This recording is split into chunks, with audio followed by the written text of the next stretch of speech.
शेर जंगल का बादशाह होता है, इसलिए इब्तिदा की है कि वो जंगली जानवरों में अशरफ और अफजल समझा जाता है, इसलिए कि शेर की हैसियत इसके ताकतवर, बहादुर, संगदिल, चालाक, सोमिजाज, बदखल्क होने की वजह से एक बारूद बादशाह की होता है।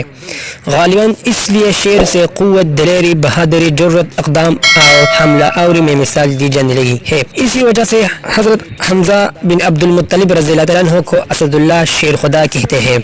माहिरीन कहते हैं शेर बहुत सी ऐसी सिफात रखता है जो दीगर जानवरों में नहीं पाए जाते हैं, यही इसके बाद खूबियों का तज़किरा किया जाता है।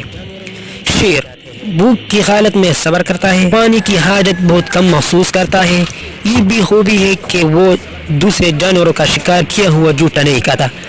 अगर शिकार खाते हुए इसका पेट भर गया तो बकिया उस जगह छोड़ देता है, फिर दोबारा इस पर नहीं आता।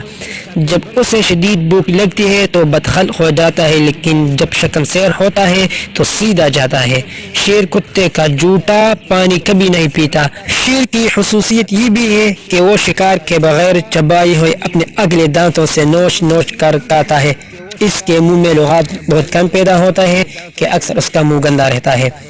शेर का नुमाया वस्फ ये भी है कि वो निहायत बहादुर और दिलेर भी होता है, लेकिन इसके साथ साथ इसमें बुज़दिली और बेचैनी पाया जाता है। शेर की बहादुरी और जुर्रत से तो सब भी लोग वाकिफ हैं।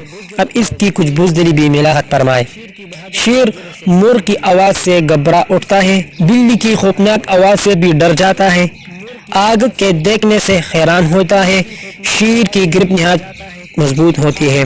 वो किसी दरिंदे से उल्फत नहीं रखता है, इसके लिए कि वो उनको इस लायक नहीं समझता कि वो दरिंदे इसके हमले का जवाब दे सके। अगर इसकी काल किसी चीज पर रख दी जाती है तो इसका बाल आहिस्ता आहिस्ता चुनने लगते हैं। शेर हमेशा बुखार में मुब्तला रहता है। वो तवील उम्र होता है और बुढ़ापे की अलामत ये है कि वो दांत गिरने लगते हैं।